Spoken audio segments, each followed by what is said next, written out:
Table aloo paratha છે કવિતા special. ચાલો જમવા. જો અહીંયા બિલાડી ગાંઠિયા ખાય છે.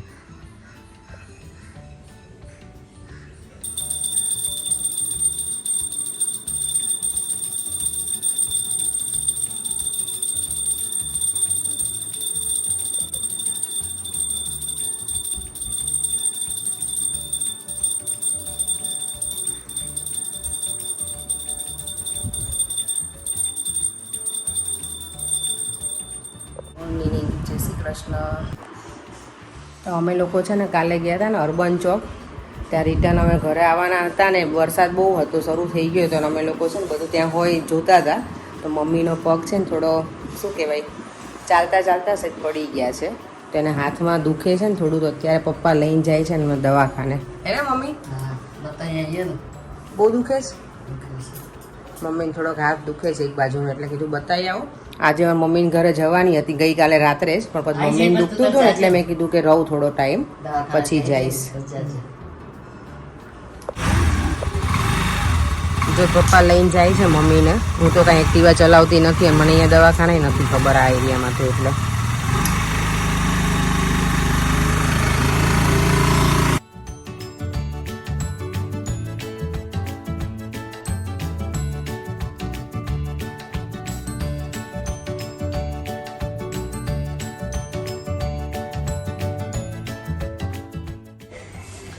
જો તો અમારું ઇન્ડિયાનું ઘર છે ને એ છે આ. ચલો તો તમને હાઉસ ટૂર કરાવું આજે.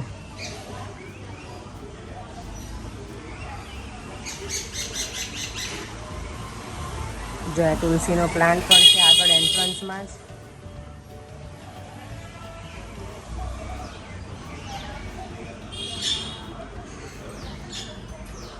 આ મારું સૌથી ફેવરેટ છે આ ફ્રેમ ભગવાનની.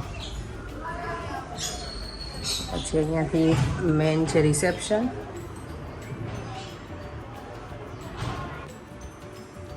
જોતા રિસેપ્શન એરિયામાં મારા કાનાજી મસ્ત બિરાજમાન છે અહીંયા કોર્નરમાં, અહીંયા ખોડિયારમાં. અને આ છે અમારું કિચન અહીંયાનું.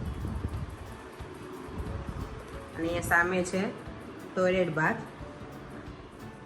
અને આ બેડરૂમ છે. મમ્મી પપ્પા તો યુઝ નથી કરતા, પપ્પા તો બહાર જ સૂવે ખાટલા ઉપર એટલે. અને આ છે મારા રિસેપ્શનનું પિક્ચર છે. જો આ મારા જીજાજી છે, પછી ભાઈ છે પર્યાંક, હું છું, પછી મારા જેઠાણી અને મારા મનીષાબેન મારા નણંદ છે. મમ્મી પપ્પા ચારમી છે અને મારા નણંદનો ભાણિયો છે હર્ષ.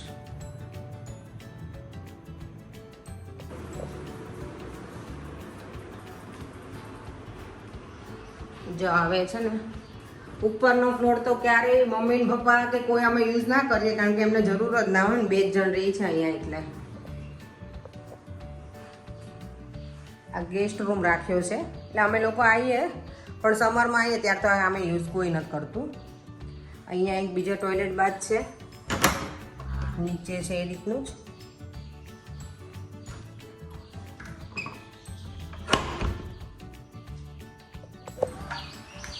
અને આ જો અહીંયાથી વ્યૂ જો અહીંયા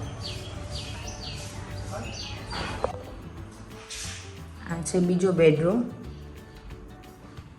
અહીંયા બેડ નથી મૂકેલા કારણ કે કોઈ વાપરીએ નહીં એટલે. જો અહીંયા બધું એમ જ ભરેલું છે વસ્તુ. અહીંયા ટોયલેટ બાથ છે. જો આ છે ટેરેસ તો નથી, પણ અહીંયાથી ટેરેસ ઉપર જવાય ને, આ કાઇન્ડ ઓફ બાલ્કની છે અહીંયા. અને અહીંયાથી મેં જ અમારું ટેરેસ નથી જોયું, હું પહેલી વખત જાઉં છું ટેરેસ ઉપર.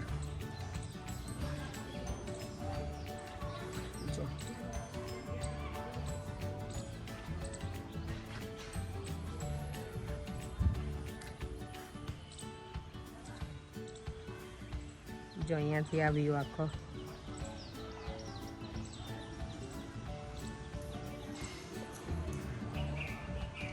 જો આ બહારનું પેસેજ છે ને એની જેટલી જગ્યા છે અહીંયા. તો આ છે અમારું ઘર ઇન્ડિયાનું. મમ્મી શું કીધું દવાખાને? કાંઈ નહીં, જો આ બતાવ્યું, આ કર્યું, આ બધું મશીન હા. ફેરવ્યું, ચેક કર્યું ક્યાં ક્યાં દુખે છે.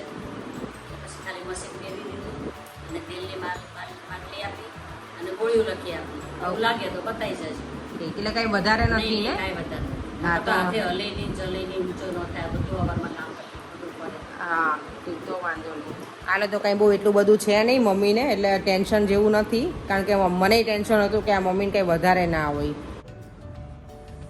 જો તો આજે છે ને આખો દિવસ સવારમાં ખાલી હોમ ટૂર જે કરી ને એ પછી હું ફ્રી જ નહોતી પડી. હું ફ્રી તો પડી હતી પણ બપોરે બેંકમાંથી આવ્યા હતા તો એ લોકો બધું જે કામ હતું અકાઉન્ટ ઓપન કરવાનું ને બધું સમજાયું ને એટલે ફ્રી નહોતી તો કંઈ વિડીયો પછી મેં લીધો નહોતો. અત્યારે હું અને મમ્મી બંને જો આઈસ્ક્રીમ ખાઈ, આઈસ્ક્રીમ ચાલો આઈસ્ક્રીમ ખાવા. મમ્મી અમે બ્લોગિંગ કરતા થઈ ગયા થોડાક ધીમે ધીમે. ચાલો આઈસ્ક્રીમ ખાવા. અને પછી આઈસ્ક્રીમ ખાઈ લીધા પછી હમણાં 2 કલાક પછી કોઈ આવવાનું છે. એ સરપ્રાઈઝ છે, તો વિડીયો એન્ડ સુધી જોતા રહેજો. કોણ આવવાનું છે ને તમને હોપફુલી તમે બધા જોતા જ હશો, પણ મારી ચેનલમાં તમને પછી જોવા મળશે. તો વિડીયો છે એન્ડ સુધી જોવાનું ભૂલતા નહીં. આવો આવો, થેન્ક યુ તમે આવ્યા. હેલો. તો અમારા ઘરે જે ગેસ્ટ આવવાના હતા ને આ બંને છે. સરપ્રાઈઝ હતી તમારા બધા માટે. તમારી શું છે પેલું મિસ્ટર એન્ડ મિસિસ ગુજરાતી, મારે એમને મળવું હતું એટલે મારી ફાઇનલી મારી જો વિશ હતી ને પૂરી થઈ. લોકો અહીંયા ઘરે જ આવ્યા છે ડાયરેક્ટ મળવા માટે. એટલે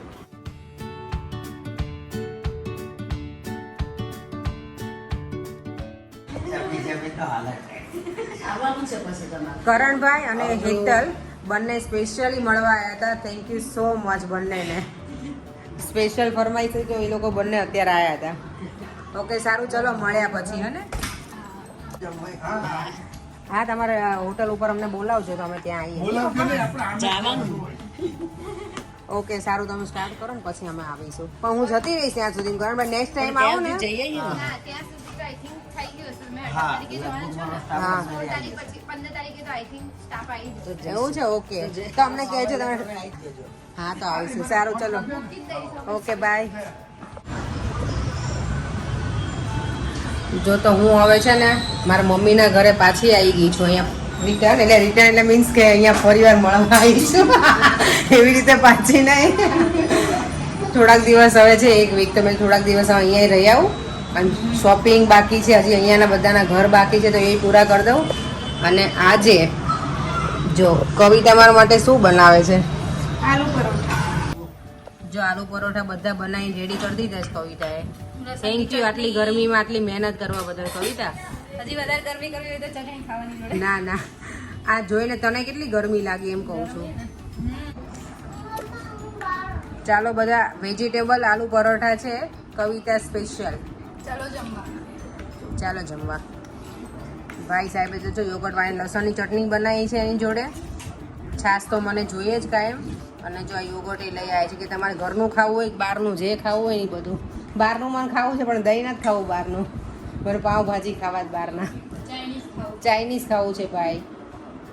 2 દિવસ પછી બેન, હા બોલો. બધા તો વખાણ કરે છે, તમને કેવા લાગે પરોઠા? મને બહુ જ વધારે મસ્ત લાગે. એકદમ સરસ હતા. બહારના ખાધા હોય ને એટલા સરસ હતા. ટેસ્ટમાં બહુ મસ્ત હતા. એટલે હું ઘરે જઈને બનાવીશ, હા. દેવને પરેશને ખવડાવીશ. પણ મને ખબર નથી તારા જેવા બનશે કે નહીં. તે જે રીતે ના બનાવે ના, છે બનશે. તમારી રસોઈ બહુ સરસ જ હોય છે. આ તે સરસ બનાવ્યા હતા. Thank you. જો Welcome. ખાલી કરી નાખી મેં, મજા આવી ગઈ. હમ. જો અમે અત્યારે કેટલા રાતના અરાઉન્ડ 10 વાગ્યા છે ને વોક કરવા નીકળ્યા છીએ. ને ગરમી હતી ને એટલે. ગરમી હતી ને પરોઠા ખાઈ ખાઈને પછી ગરમીમાં પચાવવાનું. અને કેવને કારમાં પંચર પડ્યું છે ને એટલે અમે ચાલીને જઈએ છીએ મારા મોટા પપ્પાના ઘરે.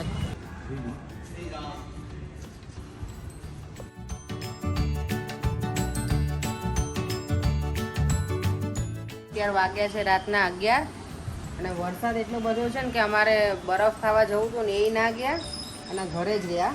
તો બસ હવે આ વિડીયોનો એન્ડ હું અહીંયા જ કરું છું. જો તમને આ વિડીયો ગમ્યો હોય તો લાઈક, Share, subscribe. બાય.